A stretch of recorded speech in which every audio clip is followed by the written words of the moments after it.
देखो श्रीकांत शिंदे साहब, पहली बात तो बीजेपी की अलायंस में फर्स्ट टाइम पे खड़े नहीं है। 2014 में जब पहली बार वो चुनाव लड़े, जहाँ हमारे आज के एनसीपी के अध्यक्ष परांजपे साहब थे उनके सामने, तो भी वो बीजेपी शिवसेना अलायंस थी। 19 में भी बीजेपी शिवसेना अलायंस है और आज भी उनकी बीजेपी शिवसेना अलायंस है। मैं बेशक वो उनके साथ में बीजेपी अलायंस है, बट वो इंसान काम करने वाला है, वर्कहॉलिक है। और वो जो मुमरा में आज की जरूरत है कि बयान कम और काम ज्यादा करता है, घोषणाबाजी ज्यादा, प्रेस कॉन्फ्रेंस ज्यादा, बड़े बड़े बातें और अमली पहनावा बहुत कम, वो तरीके का इंसान नहीं है। नहीं तो वहां तो एक कचरे की कुंडी रखते हैं तो प्रेस कॉन्फ्रेंस होती है, एक जो सालाना इंजेक्शन लगता हजियों का तो प्रेस कॉन्फ्रेंस होती है, मैं किया। एक छोटी सी 4 दिन के लिए खेलने को मैदान बना तो उसकी प्रेस कॉन्फ्रेंस होती है। तो वहां क्रेडिट लेने का मामला ज्यादा है, बोर्ड ज्यादा लगते हैं और बाद में वो बोर्ड नाले के अंदर मिलते हैं। बीजेपी और मोदी जी के नाम पे जो एक अलग तरीके से गुमराह किया जा रहा है, तो वो वहां जाएंगे तो वो हो सकता है, वो बैक फैक्ट है। इसीलिए हमने ऐसी जगह पे मतदार इंसान को देख के, वो कैंडिडेट को देख के वोट दे रहा है। ये मेरा एक्सपीरियंस रहा है पिछले 20 दिन। संविधान खत्म करने को लेकर जो बातें चल रही उस पर क्या कहेंगे? संविधान खत्म करने की ये सब अफवाह है, संविधान खत्म होने नहीं वाला है। अल्लाह कुछ सियासती चमचे जो ये ड्रग रैकेट चला रहे हैं, जिनका खानदानी पेशा है, उनको खत्म करेगा। चमचों के जरिए जो चल रहा है, कौन ड्रग चला रहा है, कौन कुछ कर रहा है, वो हम खत्म करेंगे उतर के। या तो पुलिस को बंद करना पड़ेगा हफ्तेगिरी और उनको पकड़ के एक्शन लेना पड़ेगा, या तो हम हमारी टीम बना के उतरेंगे। तो जो चमचे अपने आप को बन के कौम के साथ जो नौजवानी की टीम में उड़ान कर रहे हैं, दूसरी जगह बैठ बैठ के बड़ी बातें कर रहे हैं, तो ये सब जो चला रहे रैकेट उनके हैं, उसके पुख्ते पुरावे आ चुके हैं। हमने पुलिस को पहली वार्निंग में दे चुके हैं। अब इलेक्शन पे हम सरकारी अधिकारियों को ना मीटिंग करा सकते, ना बोल सकते, इसका हवाल हम देंगे। हमने पुरावे सबमिट किए अगर दबदबा है तो रिकॉर्ड के साथ। सर, अगर आपका दबदबा है, सबूत है, तो पुलिस खुलकर काम क्यों नहीं कर पा रही? कहीं ना कहीं मुमरा पुलिस स्टेशन भी कहीं ना कहीं इस चीज को लेकर हमने आज आपको क्या कहा कि ड्रग्स बंद हो गए, या तो पुलिस को उसके ऊपर कार्रवाई करनी पड़ेगी, या तो हम हमारे टीम से कानून हाथ में लेंगे, नौजवानों की बर्बादी को हम रोकेंगे। दोस्तों, आप देख रहे हैं नया इनकलाब टीवी न्यूज। 13 मई को लोकसभा चुनाव के चौथे चरण की शुरुआत होगी। इस चौथे चरण में देश भर में कुल 96 सीटों पर वोटिंग की जाएगी, जिनमें महाराष्ट्र की 48 में से 11 सीटों पर वोटिंग होगी। इस उपलक्ष्य में हमने राष्ट्रवादी कांग्रेस पार्टी अजित पवार गुट के नजीब मुल्ला, जो के ठाणे राबोड़ी के पूर्व नगर सेवक तथा विरोधी पक्ष नेता भी है और इस वक्त राष्ट्रवादी कांग्रेस पार्टी अजित पवार गुट में एक जाना माना चेहरा है, उनसे हमने बात की। हमने उनसे कल्याण लोकसभा के ताल्लुक से भी सवाल पूछे, जिसमें मुमरा शहर भी आता है। साथ ही साथ जनता का झुकाव इस चुनाव में किस तरफ है, किस तरह से वो अजित पवार गुट के और बीजेपी के गठबंधन को देखते हैं, इस ताल्लुक से हमने सवाल किए। मुमरा शहर के मुद्दों पर भी हमने बात की कि किस तरह से यहाँ पर स्कूल्स और कॉलेजेस में ड्रॉप आउट देखे जाते हैं, म्यूनिसिपल स्कूलों की हालत किस तरह से खराब है। साथ ही साथ हमने उनसे शहर में बढ़ते हुए नशे को लेकर भी सवाल किया।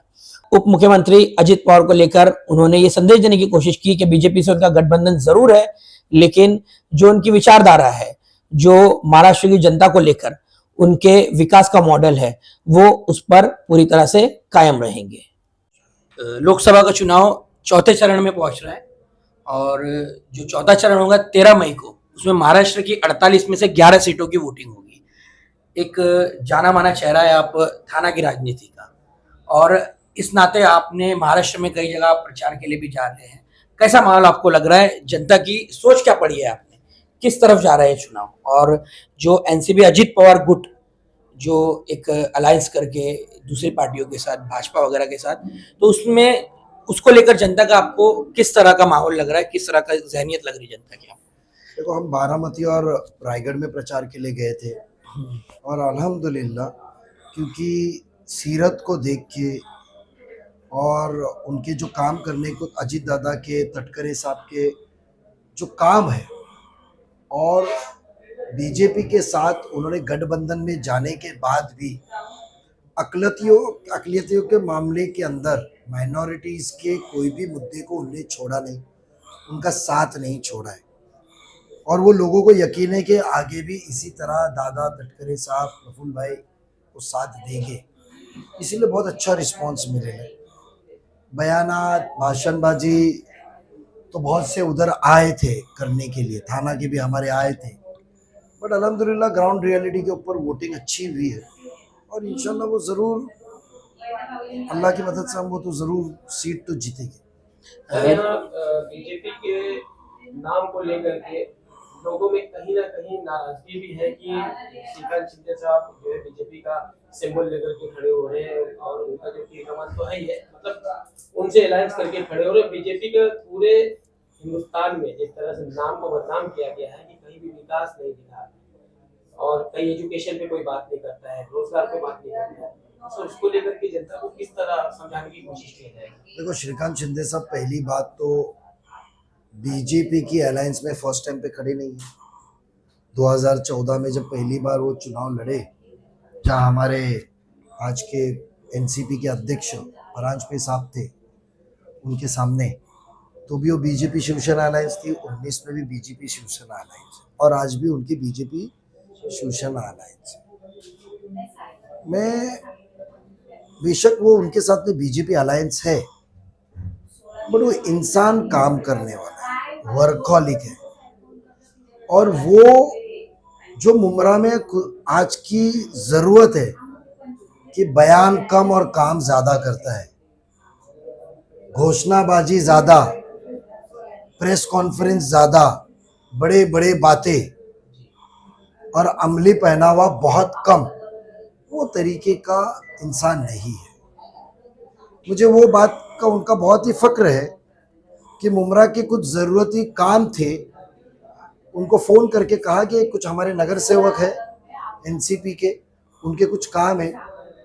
उन्होंने उनके सियासती कुव्वत को यूज़ करके, उनकी वालिद का पूरी कैपेसिटी चेयर को यूज़ करके 55 करोड़ रुपया उन्होंने लाया, मुमरा के लिए लाया। और फंड लाएंगे, डेवलपमेंट लाया ना, वो उद्घाटन के एक जगह पे मेरे ख्याल से गए रहेंगे ना, उन्होंने प्रेस कॉन्फ्रेंस लिया आप लोगों को बुला के। नहीं तो वहां तो एक कचरे की कुंडी रखते हैं तो प्रेस कॉन्फ्रेंस होती है, एक जो सालाना इंजेक्शन लगता हजियों का तो प्रेस कॉन्फ्रेंस होती है, मैं किया। एक छोटी सी 4 दिन के लिए खेलने को मैदान बना तो उसकी प्रेस कॉन्फ्रेंस होती है। तो वहां क्रेडिट लेने का मामला ज्यादा है, बोर्ड ज्यादा लगते हैं और बाद में वो बोर्ड नाले के अंदर मिलते हैं। तो श्रीकांत शिंदे एक बहुत अच्छे शख्स है, अच्छा काम करते हैं और उनका साथ देना चाहिए। नजीब भाई, ये बात तो है कि जो ताल्लुकात माननीय मुख्यमंत्री एकनाथ शिंदे के मुमरा शहर के नेताओं से है, शिवसेना से जुड़े हुए लोगों से, तो शायद बीजेपी के अलायंस को न देखते हुए वोट उन्हें जरूर मिले। लेकिन यहाँ पर सवाल ये पैदा हो रहा है, एक बयान मुख्यमंत्री माननीय एकनाथ शिंदे का कि हाजी मलंग का हम नाम खत्म कर देंगे, ये चीजें काफी सोशल मीडिया पर सर्कुलेट हो रही है। ये सवाल पूछा जा रहा है कि क्यों ऐसी पार्टी को वोट दिया जाए जो एक, कहते हैं ना कि एक तरफ मुद्दा वो था, उसको अचानक से जिंदा कर दिया। उनका ये बयानात मैंने देखा नहीं, मेरे नजर में आया नहीं है। काफी चला है सर खबरों में। आप जो उनका प्रॉपर बयान रहेगा तो इंशाल्लाह मुझे भेजिए और ज़रूर मैं उसको देखता हूँ, मुआयना करता हूँ और आने वाले टाइम पे जब भी नेक्स्ट टाइम आप इंटरव्यू लेंगे तो ज़रूर वो सवाल पूछना। सर, पिछले दिनों महाराष्ट्र का राजनीतिक समीकरण में जिस तरह बदलाव आया है, महाराष्ट्र का मतदाता कहीं ना कहीं भ्रम की स्थिति में है कि वोट किसको दूं, क्योंकि वो चुनाव जीतने के बाद राजनीतिक पार्टियां अपने राजनीतिक स्वार्थ के लिए वोटों का सौदा करती हैं। क्या कहेंगे? मेरा जो पिछले 15 दिन से प्रचार का अंदर जो घूम रहे थे और लोगों के बीच में घूमे, मैं तो कोई इतना बड़ा नेता नहीं हूँ कि सभा में से भाषण करूँ जाऊँ। मुझे लोगों से मिलना पसंद है, मुझे लोगों से ताल्लुक बनाना पसंद है, मुझे गांव शहर के अंदर लोगों से मिलजुल के एक दूसरे को जानना पसंद है, क्योंकि बड़ी बात मैं करता रहे। तो बेशक उसके अंदर आवाम के अंदर है, इसीलिए हमने वो चीज़ कहा है कि आज वैशाली दरेकर जी, उनकी पार्टी बीजेपी के पास क्यों जाई तो आगे क्या होगा। जो बीजेपी और मोदी जी के नाम पे जो एक अलग तरीके से गुमराह किया जा रहा है, तो वो वहाँ जाएंगे तो वो हो सकता है, वो बैक फैक्ट है। इसीलिए हमने ऐसी जगह पे मतदार इंसान को देख के, वो कैंडिडेट को देख के वोट दे रहा है। ये मेरा एक्सपीरियंस रहा है पिछले 20 दिन। संविधान खत्म करने को लेकर जो बातें चल रही उस पर क्या कहेंगे सर? संविधान खत्म करने की ये सब अफवाह है, संविधान खत्म होने नहीं वाला है। और एक चीज याद रखिए कि कभी भी अब इंडिया अलायंस है, उसमें जितने पार्टी है तो उसके अंदर उनके हर पार्टी का एक जाती राय होता है और एक अगाड़ी का या महायुति का राय होता है।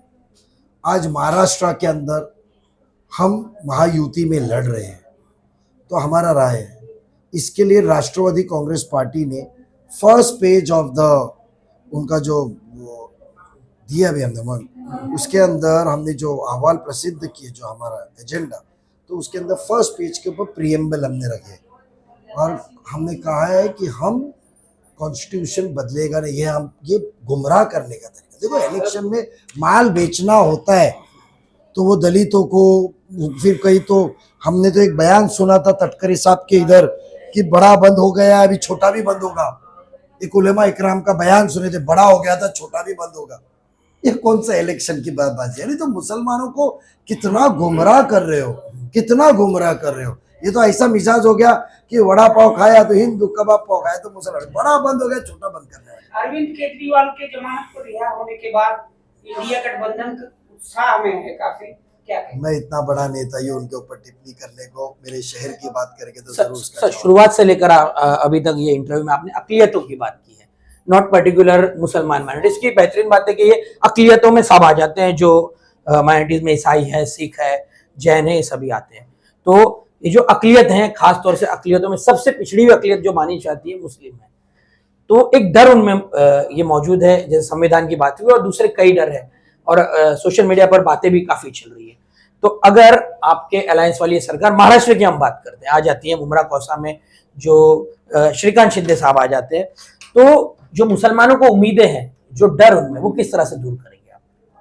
देखो, पहली बात तो मैं मेरी आवाम, मेरे भाइयों बहनों को, जो मेरे भाई लोग हैं, कौमी भाई लोग हैं, उनको ये कहना चाहूँगा, क्योंकि आपने अकलियतों में से मुसलमान के ऊपर सवाल किया है कि हमें तो सिर्फ अल्लाह से मांगना है और अल्लाह से डरना है, और ये कौम लड़ने वाली कौम है।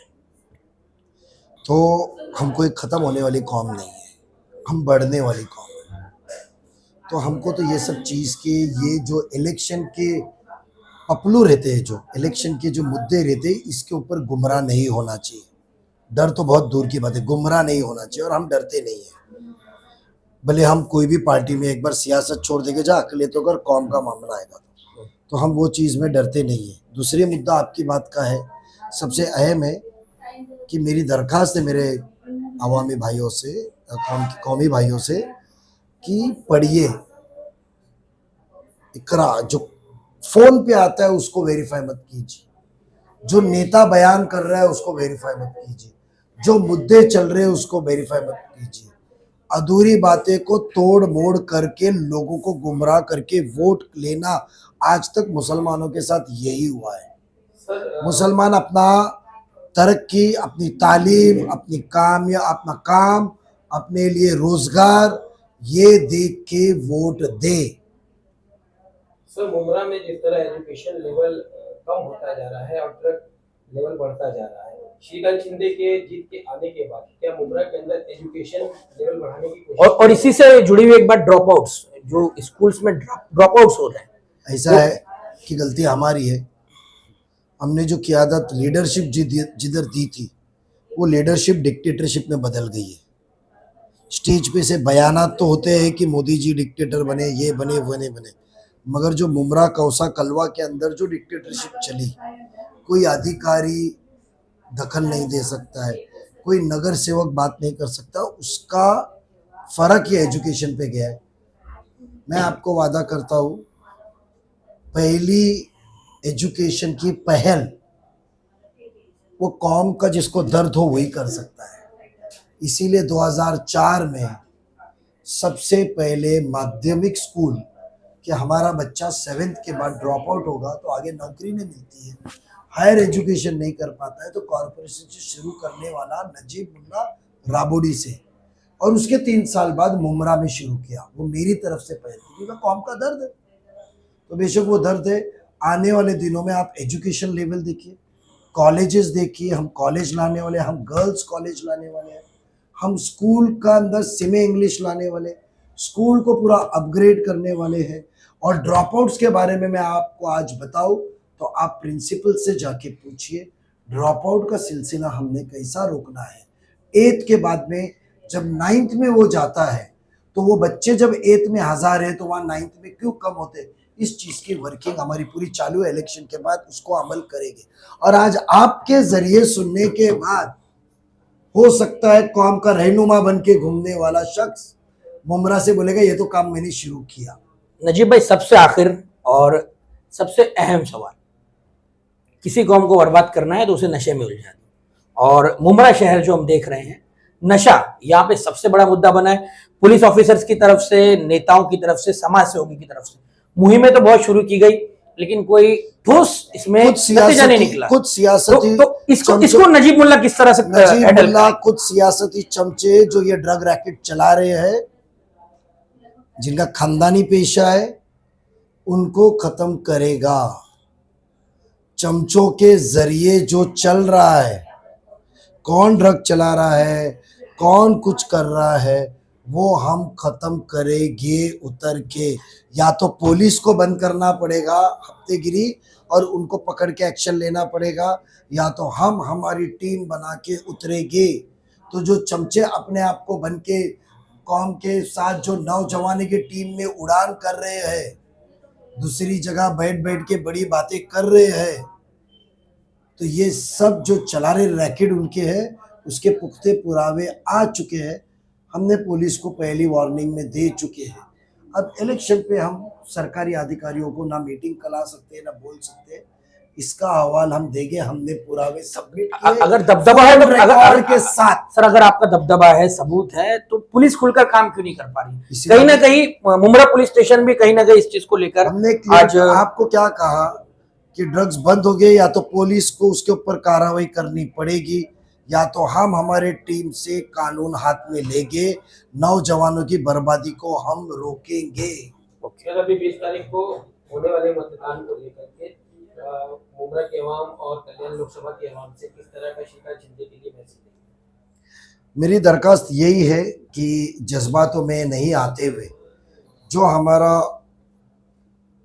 ज़रूरत है, जो आज हमारे मुस्तकबिल को बदलने की, आज हमारे एरिया को साफ सुथरा रख के अच्छे बनाने की, अच्छे सहूलतों की जो एम्यूनिटीज़ हम ले सकते हैं, ऐसे चीज़ के लिए तो मुझे लगता है श्रीकांत शिंदे सबसे उम्दा उम्मीदवार है।